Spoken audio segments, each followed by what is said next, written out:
do like the stream, subscribe to the channel, hit that notifications bell. I'm seeking 10 more subscribers for the end of the month. Please do support me at whatever amount at patreon.com/DannyDhaiphong and help support this journalism. So the last thing I want to talk about is the Buffalo shooting. All right. Give this a good amount of time.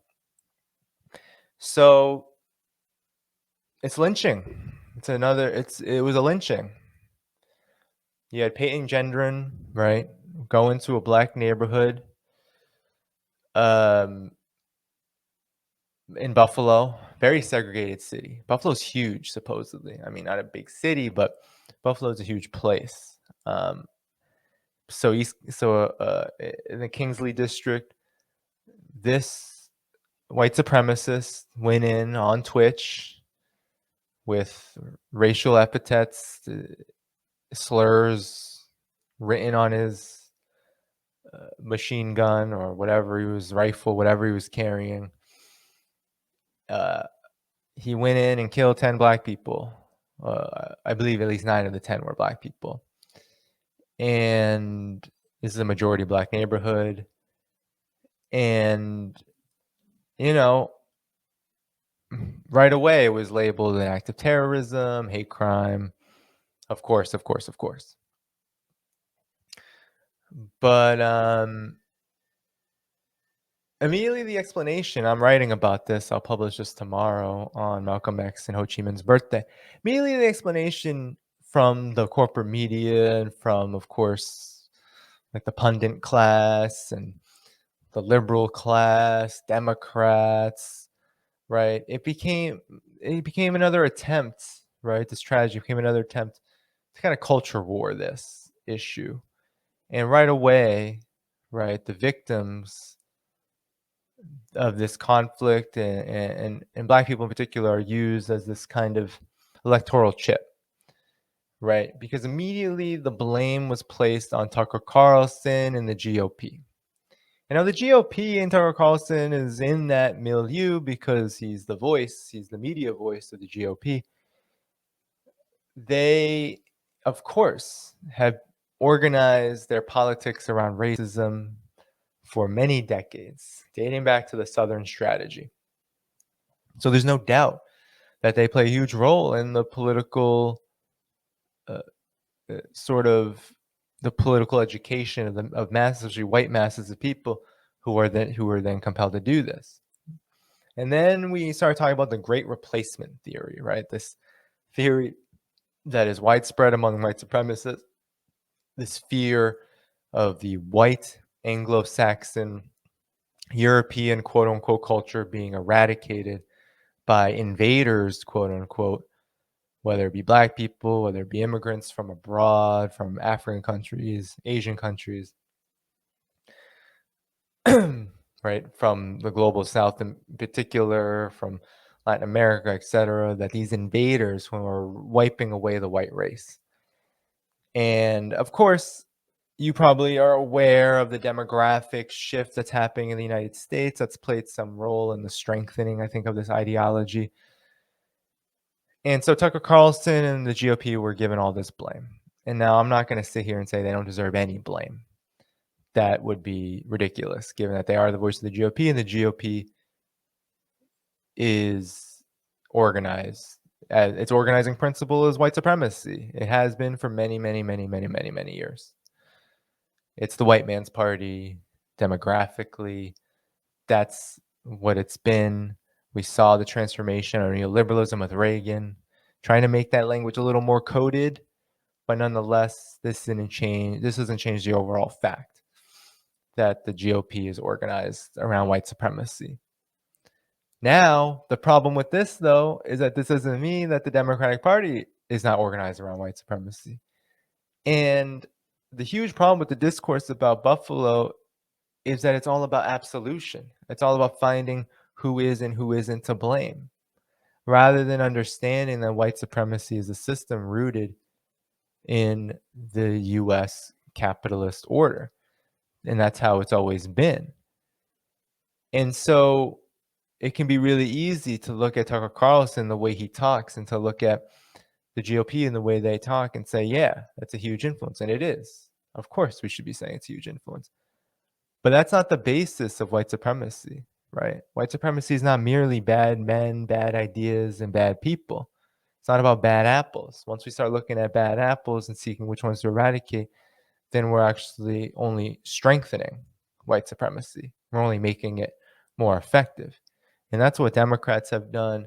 That's what the liberal class has done. That's what the ruling class has sought to do, is to make it more effective. And we know the facts. The facts are that white supremacists are everywhere. They're in law enforcement. They're joining law enforcement all the time. The FBI has warned of this problem itself, even though I think the FBI are part of that problem, if you want my opinion on that. But nonetheless, white supremacists are everywhere in law enforcement. They're everywhere in the military. White supremacists, they're not an aberration, because white supremacy is not an aberration. It is something rooted in the ideological superstructure and political superstructure of the United States' economic system. And it has been since the beginning. And so we have to look at this fear, this great replacement theory fear, as something much bigger than just bad men and bad people and bad morals. It's actually that fear is indicative of what I think is a general trend, which speaks to why we're seeing this kind of backlash happening and why we see things like Dylan Roof and Peyton Gender, and they get just arrested and peacefully taken into custody, while Breonna Taylor and George Floyd and others are murdered, right? They're just murdered in cold blood. It's because white supremacy is enforced by the state, that the state is an organ of oppression of one class by another, and white supremacy is the premier tool from which to do that. And so George Floyd, being a working class black man, is killed while these whatever incel white supremacist thugs who come from wherever the hell they come from background, they get off scot-free after shooting up black people, right? That there's a class basis to that. And so it's very important to remember that, because that class basis speaks to the fact that both political parties and their entire media apparatus and the institutions of power in the United States reinforce all of these prevailing myths, and then and then enforce policies which worsen the situation around racism, right? Mass incarceration, police violence, the lynchings that still occur. I use the word lynching to describe this, but police are lynching black people an average of something like once every other day or something in the United States. Lynching still exists. And I'm going to pull up Ho Chi Minh's piece, because there's a bipartisan consensus around race as a weapon of war, racism as a weapon of war. And that's enforced by the state. And so we can't detach the state's significance and influence in these attacks. It's not just Peyton Gendron woke up one day and said, I hate black people, I'm going to kill them. He may have learned that from his parents. He may have learned that from, maybe he did learn it from Fox News. I don't know. Probably did. 4chan, all of that. Of course, that exists. But the reason why these things exist is also because at the other side of the dialectic stands a more effective white supremacist apparatus, which gives fertile ground for these far right forces to percolate and to develop. And that includes the Democrats, that includes liberals, that includes the elites at all sides of the political spectrum. They have created economic and political conditions where this can occur, right? This crumbling of the infrastructure of the society, and the need for a scapegoat at all times when there are crises. And right now, there are several of them. So there's always going to be a scapegoat. China for COVID-19, Russia for the elections, right? Immigrants for taking jobs. There's always got to be a scapegoat right now, because the truth of the matter is that this system is on the decline. This imperialist system is on the decline, and it doesn't have anything to offer people. So I'm going to pull up. So Ho Chi Minh and Malcolm X, they have a lot to say about this. And I'm just going to talk about what they had to say about this. All right. So first, I'm going to pull up Ho Chi Minh because he wrote an incredible article on lynching. And I'm going to send you the book PDF. These are selected writings in a book called Ho Chi Minh on Revolution. So here is his essay on lynching, which was written in 1924. And so, actually, let me just send you this book PDF in the chat. So make sure you pick this up. Picking it up at hard copy may be hard these days. My hard copy is actually over there. It's super raggedy. I got it. I picked it up from a friend. So it's an amazing book, full of his speeches for over 46 years or so. And not many people know that Ho Chi Minh had a lot to say about race in America and racism in America, because he actually traveled to the United States. He worked in New York City as a dishwasher, studied a bit in New York City, and not many people know that he actually attended United Negro Improvement Association meetings held by Marcus Garvey frequently. He was very interested in Black nationalism, and he studied this issue of lynching. It's such a good, I'm not going to read the whole thing, but it's incredible. So he said, a little known aspect of American civilization, lynching. It is well known that the Black race is the most oppressed and exploited of the human family. It is well known that the spread of capitalism and the discovery of the New World had as an immediate result the rebirth of slavery, which was for centuries a scourge for the Negroes and a bitter disgrace for mankind. What everyone does not perhaps know is that after 65 years of so-called emancipation, American Negroes, or Black Americans now, still endure atrocious moral and material sufferings, of which the most cruel and horrible is the custom of lynching. The word lynching comes from lynch. Lynch was the name of a planter in Virginia, a landlord and judge. Availing himself of the troubles of the War of Independence, he took control of the whole district into his hands. He inflicted the most savage punishment without trial or process of law on loyalists and Tories. Thanks to the slaveholders, the Ku Klux Klan, and other secret societies, the illegal and barbarous practice of lynching is spreading and continuing widely in the states of the American Union. It has become more inhuman since the emancipation of the blacks, and is especially directed at the latter. Imagine a furious horde.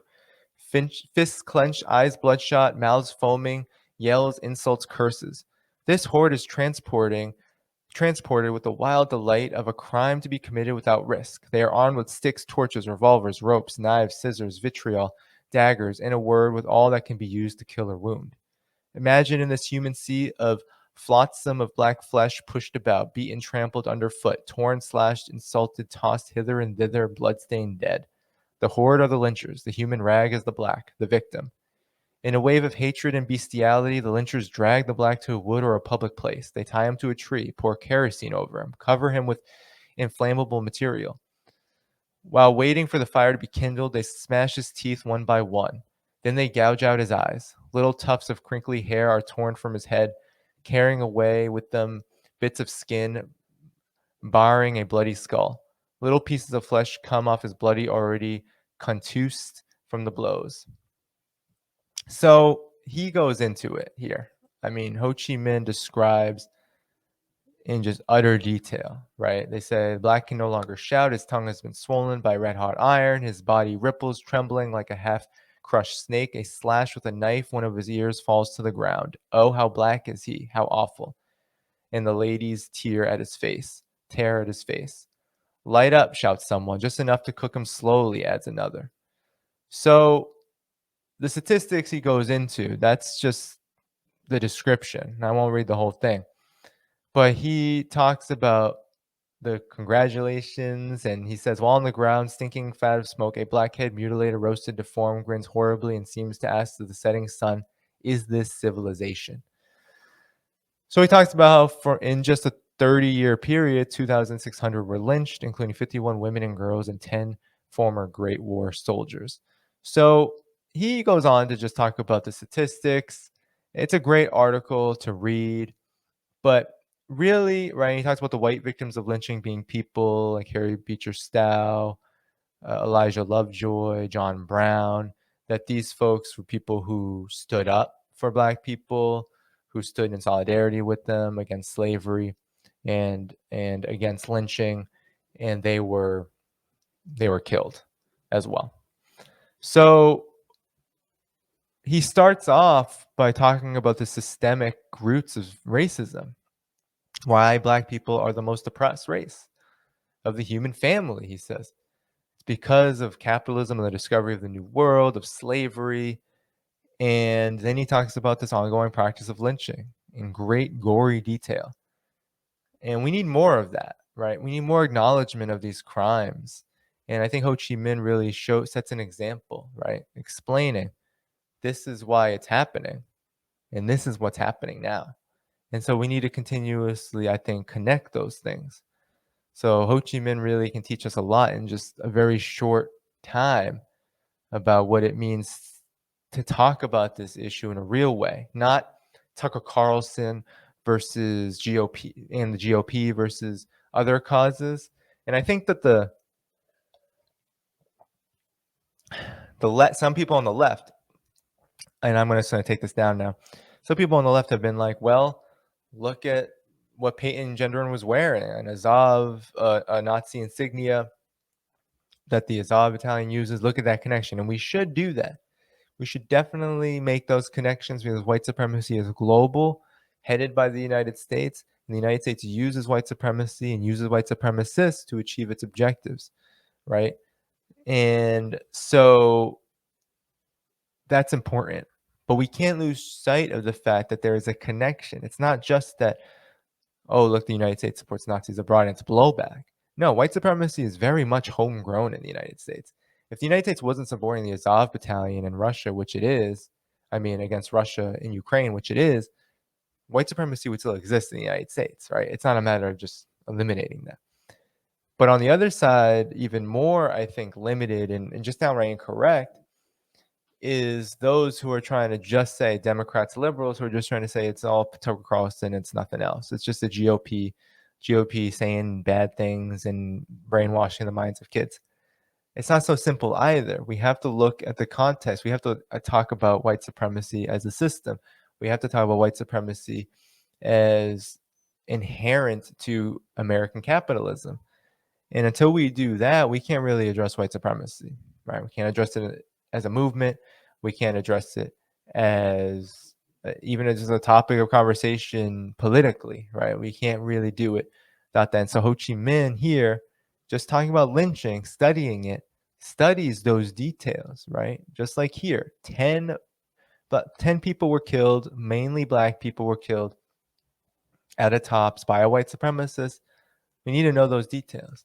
But then it's like, why? Is it just because he had this irrational hatred of Black people? Or is there something to this great replacement theory that indicates a greater fear of the quote unquote other, which is motivated by political and economic concerns? And Malcolm X, actually, the great replacement theory isn't just something that people figured out recently. The great replacement theory, quote unquote, is something that's just been inherent to white supremacy since the very beginning of white supremacy. But I want to pull up a Malcolm X speech in 1964 that he gave April 1964 called the Black Revolution. So here it is. I highlighted that part because that's what part I want to read. April 8th, 1964, Malcolm X. This is before he had been to Africa a few times. He would go to Africa, I think, a few months later. And right. So at the end of his life, Malcolm X was an internationalist, anti-imperialist. He was forming the Organization of Afro-American Unity, which was based on the Organization of African Unity. And it was all about trying to have Black people join this international anti-colonial revolution that was happening on the African continent and around the world. And so Malcolm X was really evolving his political worldview into one that was revolutionary and one that was increasingly amenable to socialism. Here, he talks about the great replacement theory. This is, I think, the true definition of great replacement theory. This is something that's existed for a long time.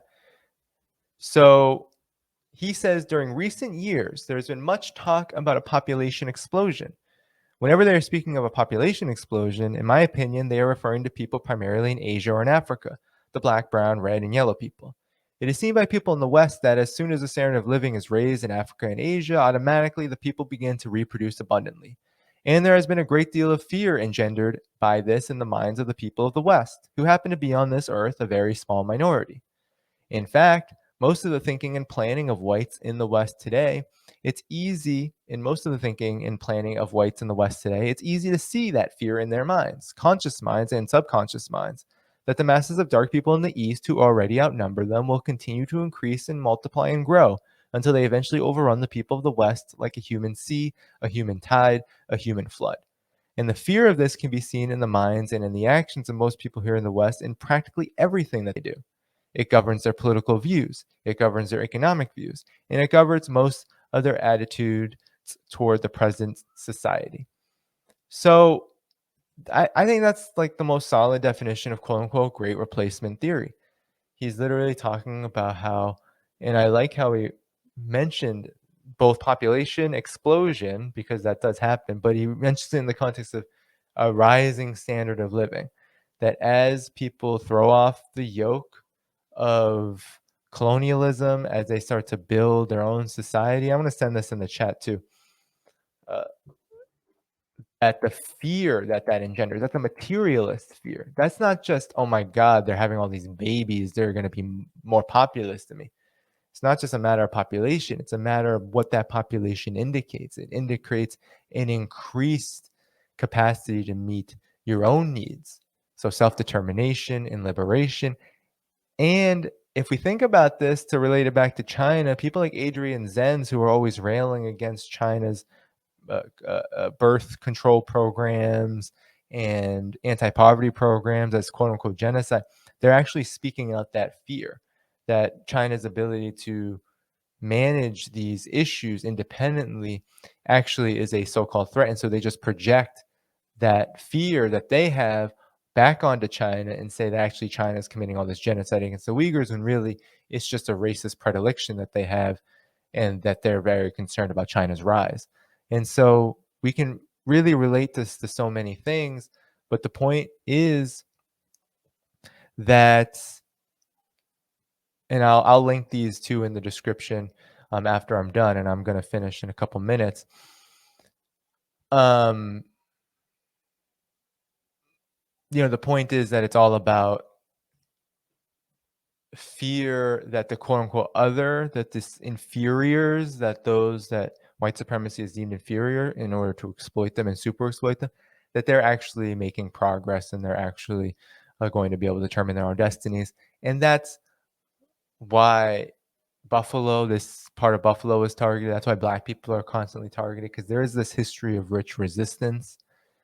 And there has been victories to that in the past, although a lot of those have been rolled back.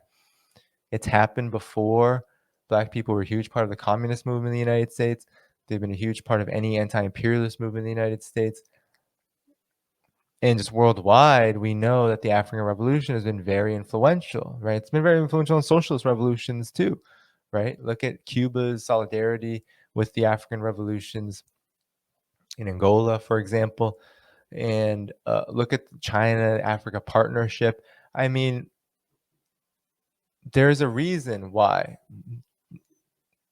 Black people are targeted the way they are. It's to super exploit their labor and to take their resources. And that's been the story of the United States of America. And it continues on into this day. And that's what Buffalo teaches us. And I got to salute to Ho Chi Minh and Malcolm X for continuing to teach us that.